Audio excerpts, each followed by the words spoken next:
Good morning students, how are you? Today we are starting our remaining content of the history and chapter number 2, that is the area which across the 3 continent. So in this video we will clear what was the challenges faced to the Roman Empire because it was spread all over the 3 continents and it suffered the many of problems. So what kind of challenges faced, because it is a very wide area which is covered a single dynasty, single rule system, that is the Augustus and 27 BCE. So whenever the ruling system was start, so the rulers can how to handle the situations, because it was not spread in the North Africa, even in the European continent also, and also the spread in the some middle portion or east portion of the Asian continent. So what kind of challenges faced by the Roman emperors? So first of all, 3 crises were seen in this century. So first our question is, that is page number 64.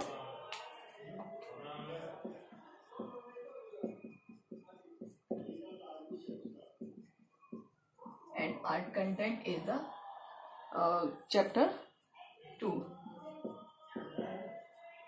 And our main problem today is the 3rd century crisis. What were the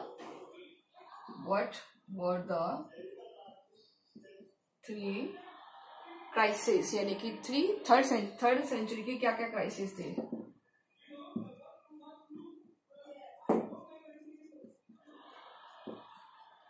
crisis, तो क्या क्या crisis रही है हम इसमें देखते हैं कि 3rd सेंचुरी की क्या क्या क्राइसिस है. फर्स्ट ऑफ ऑल कि इन द 1st और 2nd सेंचुरी की there was a large period of peace and prosperity of economic aspects, because there is a one single rule all over the area, so that is not any kind of mismanagement wala system. And after that ki they have spread their dynasties, so some problems can be seen on the dynasties. So first of all we will see that is ki what about the 3rd century, कि 3rd century में क्या क्या हुआ था. यानी 1st और 2nd century जो थी, that is a large period of peace और prosperity की थी. उस टाइम कोई भी किसी भी तरह का वहां पर ऐसा एनवायरमेंट नहीं था जिससे प्रॉब्लम हो. 100% पीस और प्रॉस्पेरिटी थी. कब? 1st एंड 2nd सेंचुरी,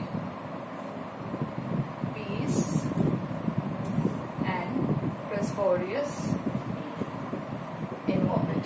ठीक है, तो जो भी चेंजेस हुआ है वो कब से हुआ है? 3rd सेंचुरी से हुआ है. यानी कि पीस और प्रॉस्पेरियस तो था ही, और इकोनॉमिक एक्सपेंशन भी बहुत अच्छा था. लेकिन 3rd सेंचुरी से वहां पर कुछ प्रॉब्लम्स आने लगी थी. और क्या प्रॉब्लम्स थी?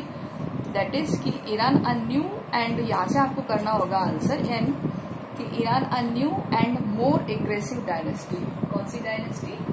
ईरान. तो ये इसका हमारा फर्स्ट पॉइंट होगा कि 3 चैलेंजेस क्या थे. हम चाहे तो इसको मिटा सकते हैं कि ये, लेकिन पूछा जा सकता है कि कौन सी सेंचुरी रोमन एम्पायर की सबसे अच्छी मानी जाती है. तो 1st और 2nd सेंचुरी, जिसमें पीस था, प्रॉस्पेरियस था और इकोनॉमिक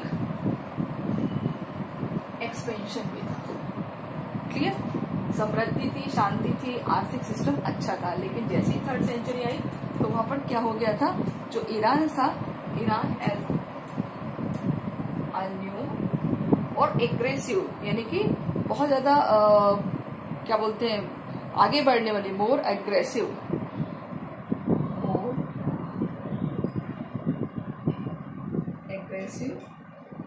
डायनेस्टी.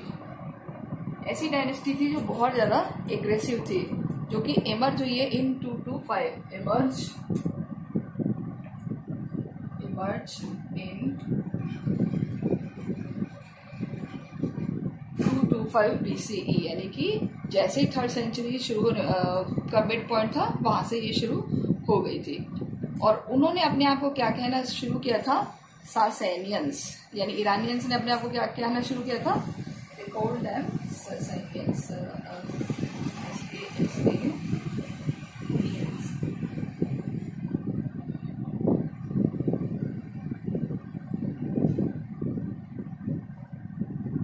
यानी ईरानियन लेकिन अपने आप को क्या कह रहे हैं यहाँ पर, सिसेनियंस, ये आपको याद रखना है, Sasanians. And return just 15 year expanding rapidly the direction of the Euphrates, और अगले 15 सालों में उन्होंने यूफ्रेट्स रिवर के आसपास के एरिया को कैप्चर कर लिया था।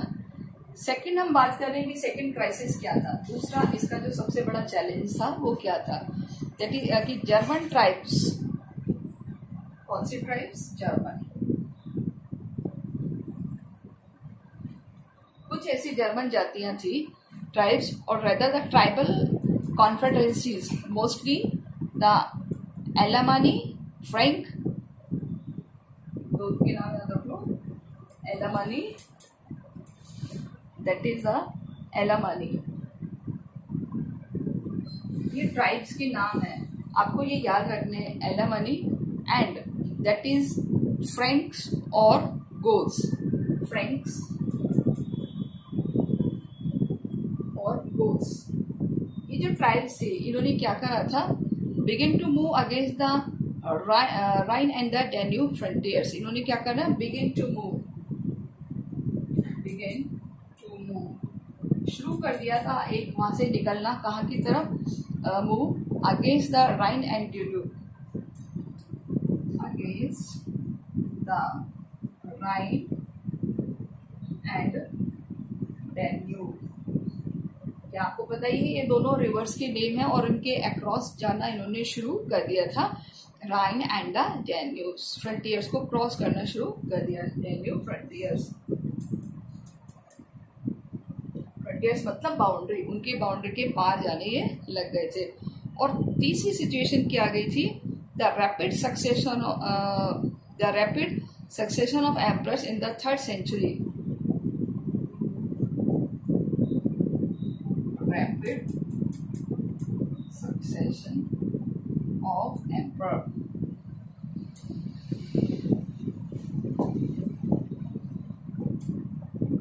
यहाँ पे लिख देती हूँ, आपको नजर नहीं आएगा, थर्ड वाला, rapid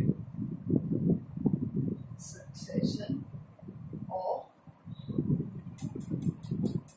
emperors, rapid succession of emperors in the 3rd century, in the 3rd century, यानी कि 3rd century में देखिए क्या हुआ है कि बहुत जल्दी जल्दी राजा बदले हैं। एक डेटा दिया हुआ 25 एम्पर्स इन 47 years, तो यहाँ हम ये डेटा भी लिखेंगे, यहाँ से मैं इसको मिटा देती हूँ, ठीक है, तो ये हमारा थर्ड आंसर हो जाएगा, 25 एम्पर्स, change in 47 year, यानी कि 25 राजा 47 सालों में चेंज हुए आपके, obvious symptoms of the strange face to the emperor with this period. तो नो डाउट जब इतनी जल्दी जल्दी राजा चेंज होंगे तो उनको कितनी सारी प्रॉब्लम फेस करनी होगी, और इस तरीके से ये सारी प्रॉब्लम्स फेस की गई हैं, और इसी को कहा गया है the challenges of 3rd century। 3rd century का क्या चैलेंजेस था, अब आपको याद हो गया होगा। पहला चेंजेस, इरानियंस आ गए थे 225 में, और उन्होंने एरिया पर कैप्चर करना शुरू कर दिया था, एक्सपेंशन करना शुरू कर दिया था, और वो अपने आप को किस नाम से बोलते थे, सैनियन। सेकंड, कुछ जर्मन ट्राइब्स आ गई थी, और वो जर्मन ट्राइब्स एलेमानी, फ्रेंच और गोथ्स थी, वो राइन और डैन्यूब रिवर्स के अक्रॉस जाने लगी। एंड थर्ड, कि जो राजा था वो बहुत लंबे टाइम तक नहीं टिकते थे, एक आया दूसरा गया, दूसरा आया तीसरा गया, ऐसे कंटिन्यूस रोटेशंस चलते गए, तो कोई भी ऐसा पावरफुल राजा नहीं था जो उस सिस्टम को हैंडल करके रख सकता था। तो 3rd century जो आई थी रोमन एम्पायर के लिए बहुत ज्यादा क्रूशियल थी, बहुत सारी क्राइसिस थे। तो 47 ईयर्स में 25 राजा चेंज हो गए, यानी कि एक राजा मैक्सिमम 2 ईयर्स भी नहीं दे पाया होगा। ओके, तो ये हम कह सकते हैं इसके लिए। Okay students, so this is the crisis of 3rd century। अब हम बात करते हैं रोमन एम्पायर की कुछ सिस्टम्स की। ये आपको क्वेश्चन करना है, ये लॉन्ग में आपसे पूछा जा सकता है 6 मार्क्स में, तो आपको इसको एक्सप्लेनेटिव वे में करके लिखना है। और next question is gender literacy और कल्चर, यानी कि रोमन सिस्टम के क्या जेंडर सिस्टम था, कल्चर और लिटरेसी।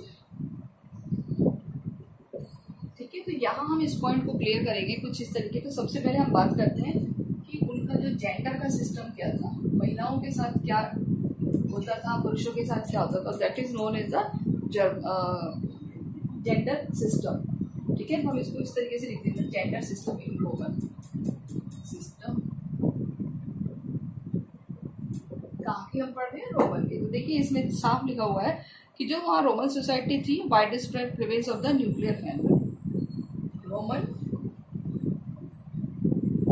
जो सोसाइटी थी बिलीव इन न्यूक्लियर फैमिली। कौन सी फैमिली में बिलीव करती थी, न्यूक्लियर फैमिली में बिलीव करती थी। क्लियर। उसके बाद अगर हम बात करें तो other hand on the other hand slaves were the included in the family. ये हो गया हमारी first line. Second line, slave were included in the family, यानी कि स्लेव्स फैमिलीज में रखे जाते थे, यानी दास प्रथा बहुत ज्यादा मौजूद थी। देखिए वैसे तो अडल्ट सन और फैमिलीज का ही फंक्शन प्रोविजन था, लेकिन वहां पर जो स्लेव सिस्टम है वो बहुत ज्यादा था। One another thing that is a typical form of marriage was one where the wife did not transfer to husband's authority. ठीक है, एक और टिपिकल मैरिज का सिस्टम था, typical marriage system. Typical marriage system prevail, यानी कि typical marriage system था जिसमें where the wife did not, system where wife did not, wife क्या करती थी, did not transfer to her husband authority, transfer to his authority. यानी कि जो वाइफ होती थी वो अपने क्या बोलते हैं, अपने हस्बैंड को अपनी प्रॉपर्टी को शेयर नहीं करती थी, बल्कि वो अपनी जो फैमिली की प्रॉपर्टी थी उसके ऊपर कैप्चर करती थी। यानी वो अपने हस्बैंड को डिड नॉट ट्रांसफर अथॉरिटी, यानी कि प्रॉपर्टी को वो शेयर नहीं करती थी। नेक्स्ट अगर हम देखें तो but retain the right property in natal family, यानी कि अपनी फुल राइट्स रखती थी, फुल राइट ऑन,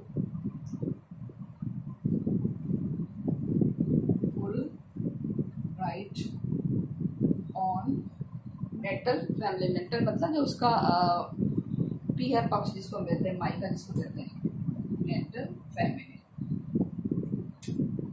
तो यहाँ हम इसको एज अ जेंडर सिस्टम भी कह सकते हैं, एज अ सोशल सिस्टम भी कह सकते हैं। तो जो रोमन वुमेन थी enjoy considerable large right owning and managing property. Roman women enjoy, क्या एंजॉय करती थी, enjoy large right owning, large rights owning property, यानी कि प्रॉपर्टी से रिलेटेड जितने अधिकार थे वो सारे इनको मिले हुए थे। Divorce was relatively easy, was relatively easy, यानी कि बहुत आसान था तलाक लेना, इजीली हम उसमें इस तलाक का सिस्टम हो जाता था। No needed more than a notice immediate dissolve of marriage, केवल एक नोटिस की जरूरत होती थी। अगर किसी को डिवोर्स लेना है अपने हस्बैंड से तो सिंपल एक नोटिस भेजना होता था और उस नोटिस के थ्रू ही मैरिज को ब्रेक किया जा सकता था। तो divorce was not a strict situations whenever a woman cannot free, so it was very easy system. So that is the system which based on the social system and the gender position, यानी कि महिलाओं की क्या स्थिति थी, gender system क्या था Roman में। क्लियर। अब हम बात करते हैं लिटरेसी की। तो आपको ऐसे अलग अलग पैराग्राफ करके लिखना है, right about the gender system, right about the literacy, right about the social system, culture system. Okay, तो ये तो था जेंडर सिस्टम। अब हम बात करेंगे लिटरेसी की। तो आपको वीडियो को पॉज करके ऐसे पॉइंट्स पे नोट्स बनाने हैं। Okay.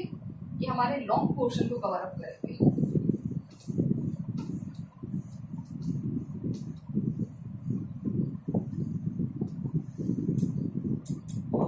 Now we will see about the literacy.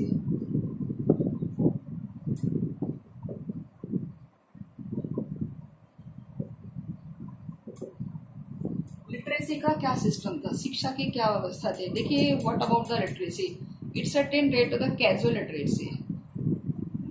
क्या कह सकते हैं हम कि केवल एक कैजुअल लिटरेसी थी। इट्स अटेन दैट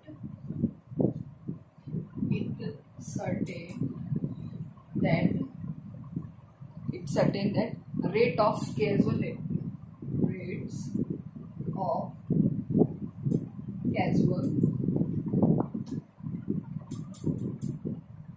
लिटरेसी, यानी कि बहुत ज्यादा लिटरेसी नहीं थी, रेयरली थी। Varied greatly between different part of the empire, differ करता था कि कौन सा एरिया ज्यादा लिटरेट है कौन सा नहीं है। तो ऐसे हम कह सकते हैं कि बहुत ज्यादा लिटरेसी का वहां पर इन्वॉल्वमेंट नहीं था। So area to area differ करता था। जैसे एक एग्जांपल दिया, दैट इज द पोम्पई।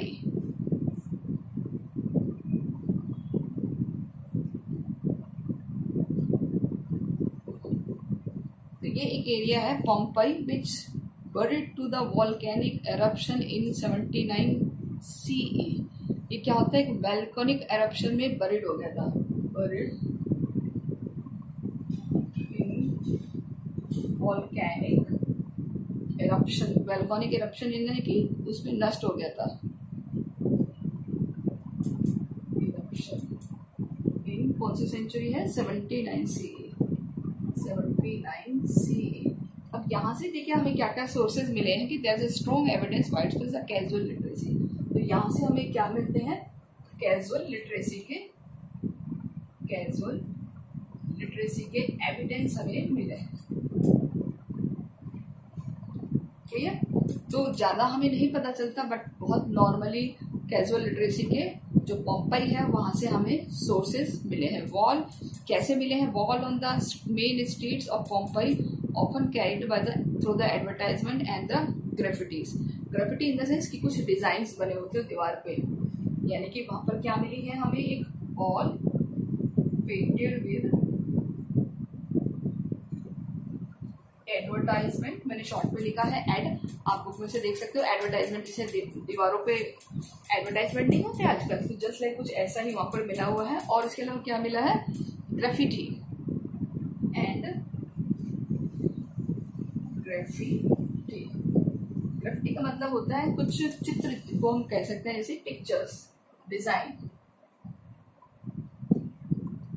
कुछ डिजाइन्स बने हुए, कुछ pictures were founded all over the cities, यानी कि सिटीज की जो दीवार है उसके ऊपर ये हमें मिला है। तो यहाँ हम क्वेश्चन पुट अप कर सकते हैं कि क्या सिस्टम था लिटरेसी का। तो ये एक एग्जांपल दिया है कि it's a very casual literacy, बहुत ही ज्यादा लिटरेसी थी, कैजुअली थी।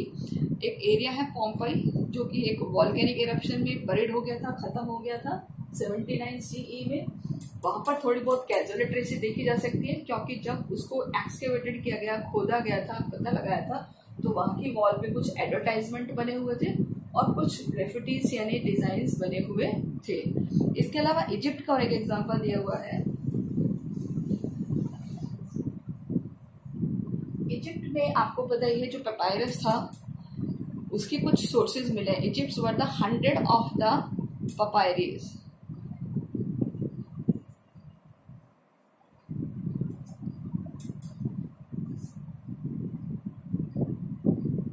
वहां पर सर्वाइव किया है, वहां पर हमें 100 ऑफ द पेपायरी के ऐसे एविडेंस मिले थे। The most formal document such as the usually written by the professional scribes, यानी कि किसी प्रोफेशनल से लिखे हैं।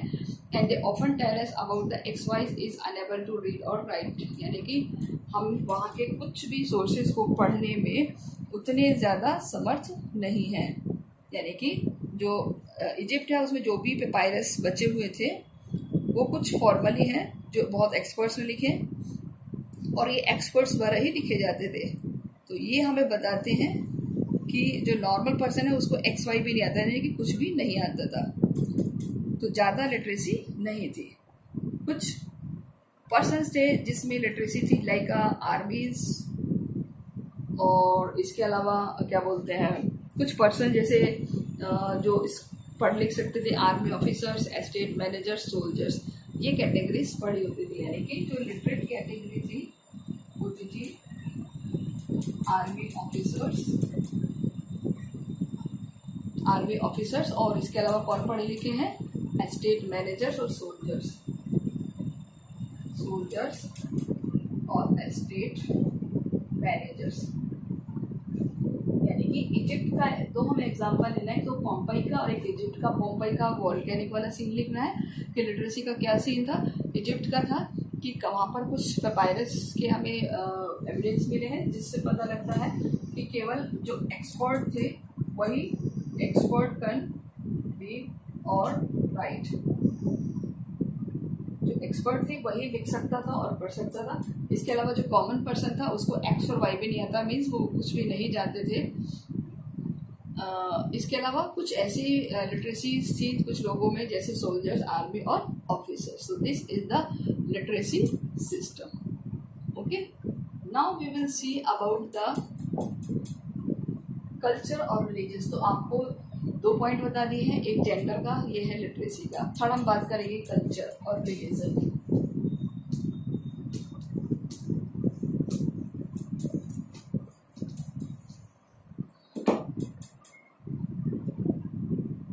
Culture and religious system. देखिए कल्चर्स में यहाँ पर लैंग्वेज का भी आ जाएगा हमारा, तो हम देखते हैं क्या लिखेंगे यहाँ कि the culture diversity empire the reflect the many ways and the many levels. यानी कि बहुत सारी कल्चर डाइवर्सिटी हमें मिलती है। Cultural diversity can be seen in many levels. बहुत लेवल्स पर देखी जा सकती है, मैनी वेज और मैनी लेवल्स। तो vast diversity of religious cults and the local days. Vast diversity यानी कि बहुत सारे देवी देवता जिसको हम कहते हैं वो होती है विभिन्न प्रकार के। Diversities of the diversity of religious cult, religious cult and deities. Deities मतलब देवता, वहाँ के जो भी लोकल देवी देवता होते थे। The plurality of language that was spoken. Plurality मतलब मैनी लैंग्वेजेस, बहुत सारी भाषाएं, उसको बोलते हैं प्लूरलिटी। प्लूरलिटी यानी many languages, plurality of language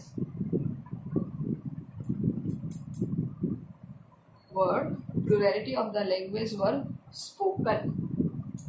यानी कि बहुत सारी भाषाएं बोली जाती थी। यहाँ पर ये इम्पोर्टेंट है, आप देखिए कौन कौन सी भाषाएं बोली जाती थी, ठीक है।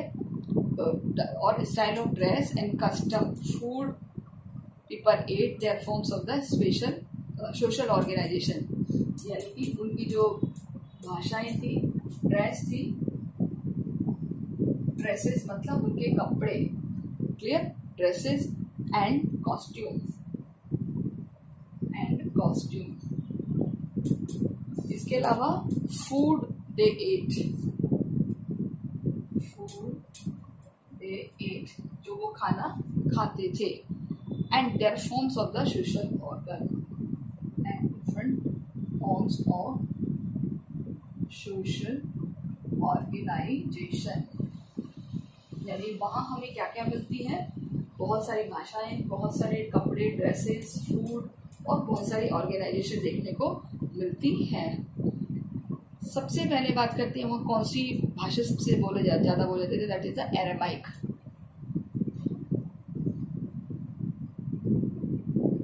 एरामाइक या अरेबिक भी बोलते हैं इसे। So Arabic was dominant language, was the dominant language. सबसे ज़्यादा डोमिनेंट लैंग्वेज कौन सी थी, अरबिक। ये इम्पॉर्टेंट है, ये हम उससे पहले वाले सेकंड चैप्टर में भी पढ़ चुके हैं, ठीक है। तो ये सबसे ज़्यादा इन्फ्लुएंस वाली लैंग्वेज थी और ये सबसे ज़्यादा कहाँ बोली जाती था, नियर द ईस्ट और यूफ्रेट्स। क्लियर? क्योंकि हमने पहले वाले चैप्टर में देखा था।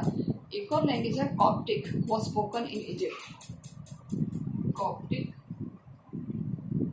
Spoken in Egypt. आप इस तरीके से याद करिए, कॉप्टिक कहाँ बोली जाती थी? इजिप्ट में बोली जाती थी। ठीक है, ये आपको याद रखना है। Coptic was spoken in Egypt, Punic and the Berber. Punic and Berber, ये भी लैंग्वेज के नाम है। प्यूनिक एंड बेरबर दो लैंग्वेज है, Punic and Berber in North Africa.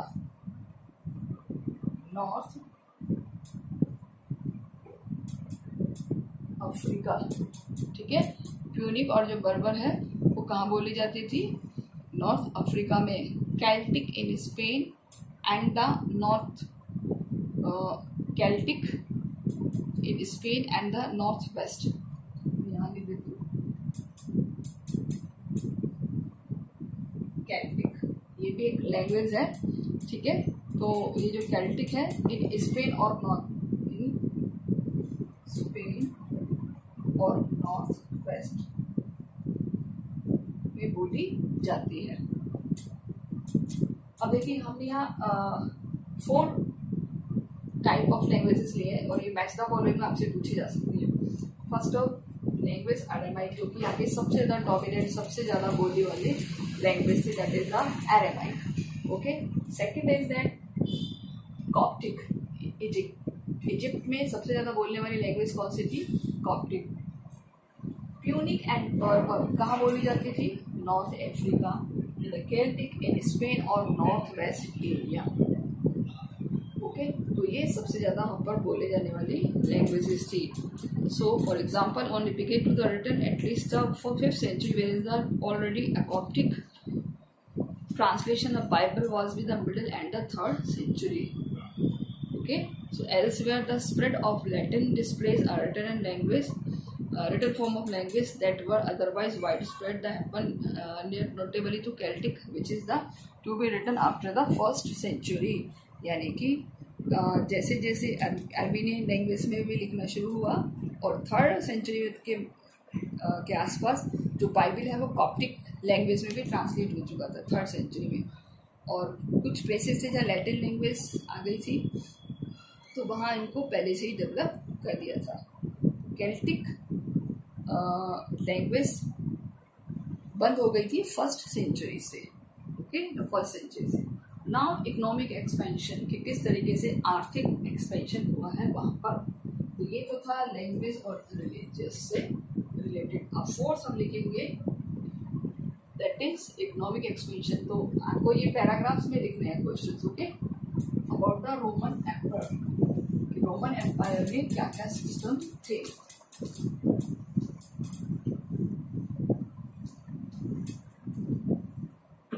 Now economic expansion,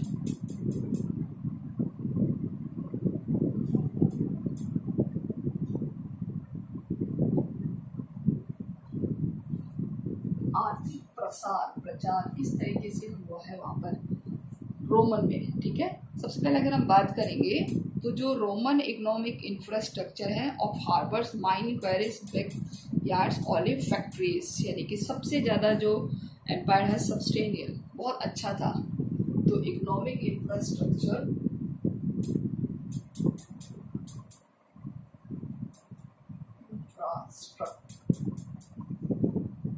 of Rome was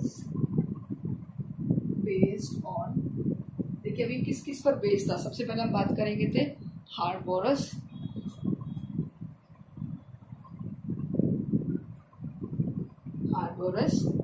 mines, queries,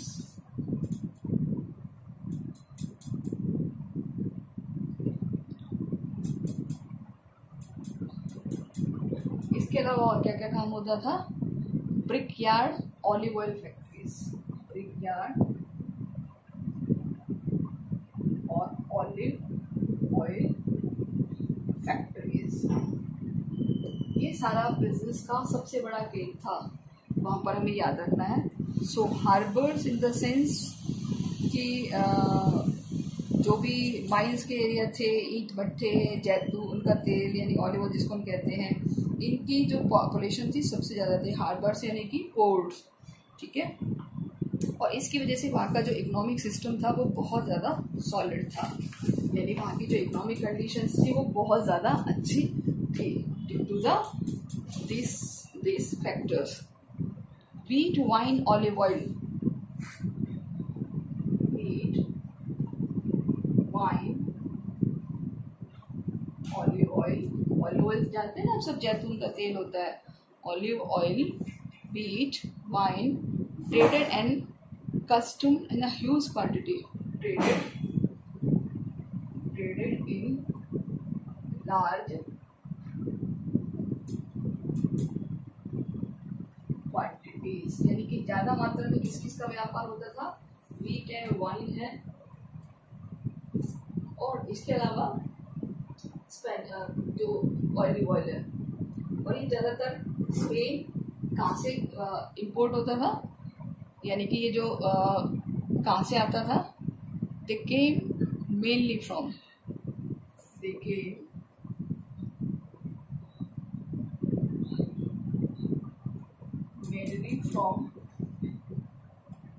Spain, Gallic प्रांत जिसको हम बोलते हैं Gallic provinces,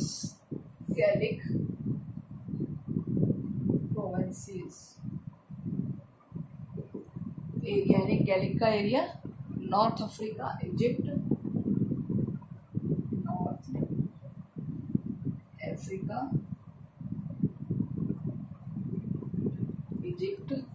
and to a lesser extent Italy, और यहाँ से कम आता था।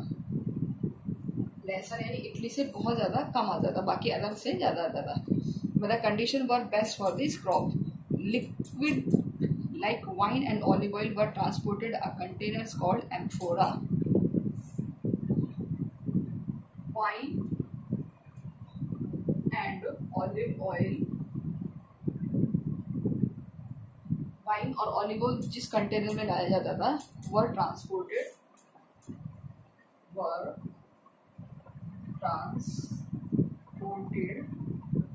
ए कंटेनर, इसको क्या कहते हैं, amphora.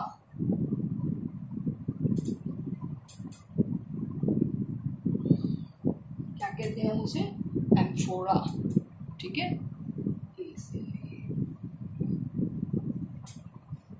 Amphora, okay.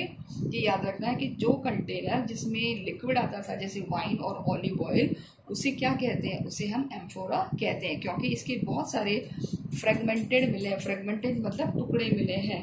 A large number of this survive, बहुत ज़्यादा मिले हैं, ठीक है। इसके मिलियन ऑफ द वेसल्स, तो इससे पता लगता है कि जो लिक्विड लाते हैं, जैसे आजकल दूध वाले दूध लाते हैं ना, आपने देखा होगा पाइप पे बहुत सारे दो कंटेनर होता है, तो कुछ ऐसा ही कंटेनर देखिए, आपकी बुक में पिक्चर भी दी हुई है, वो रखा हुआ है, उसको कहते हैं एम्फोरा, ओके। इसके अलावा जो सबसे ज़्यादा ऑलिव ऑयल आता था वो स्पेन से आता था, तो Spanish olive oil of the period was mainly carried the container called Dressel 20। जो स्पेन से ऑलिव ऑयल आता था, स्पेन से ऑलिव ऑयल आता था, Spain olive oil was the period mainly carried into the container,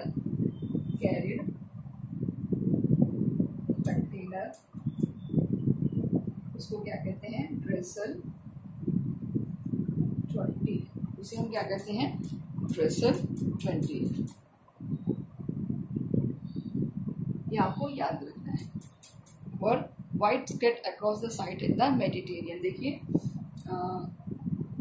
कि जो स्पेन से ऑलिव ऑयल सबसे ज़्यादा लाया जाता था, और जिस कंटेनर में लाया जाता था, जिस डब्बे में लाया जाता था, उसे क्या कहते हैं हम, ड्रेसल 20। और इसका ये नाम उसके जो पर्सन है उसके बेसिस पर पड़ा है।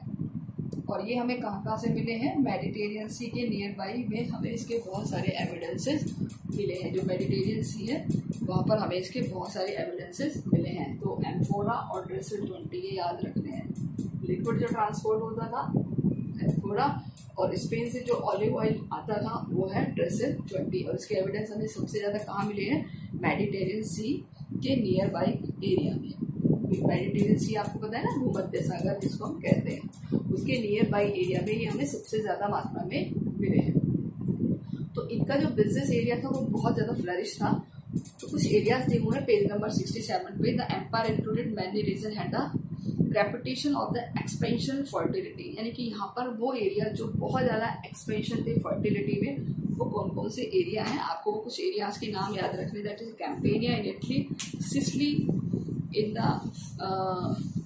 द फेमम इन इजिप्ट, इसके अलावा देखिए इटली के 2 प्लेसेस आप याद रखिए, कैम्पेनिया और सिसिली, और इसके अलावा फेयम इन इजिप्ट, केलिक, और इसके अलावा बाइजेकियम, और इसके अलावा जो साउथ गॉल है एंड द बाइटिका। तो ये एरियाज थे जो सबसे ज़्यादा फ्लरिश थे। ओके, तो यहाँ सबसे अच्छी क्वालिटी की जो वाइन होती थी वो कैम्पेनिया से आती थी, ये भी आप अंडरलाइन कर लेना। ये स्ट्रैबो वाले जो राइटर्स हैं उन्होंने हमें बताया। इसके अलावा एक और वर्ड है that is the transhumance, second paragraph में, the Roman territory were advanced, for example transhumance. Transhumance का मीनिंग होता है कि जब पेस्टोरलिस्ट एक प्लेस से दूसरी जगह पर ट्रांसफर होते हैं अपने एनिमल्स को ग्रेज कराने के लिए, जिसको हम ज़्यादातर नोमैड्स भी कहते हैं। नोमैड्स इन द सेंस कि जो चरवाही होते हैं, जैसे ही वेदर चेंज होता है एक जगह से दूसरी जगह शिफ्ट हो जाते हैं। क्लियर? तो जिस अपने साथ ही जिस एक हट को लेकर, झोपड़ी को लेकर इधर उधर घूमते थे, उसे मेपालिया कहते हैं। मेपालिया, तो यहाँ 2 क्वेश्चन करने होंगे, what is mapalia and what is transhumance. Okay, ये क्वेश्चन आपको करने हैं। ट्रांसुमेंस,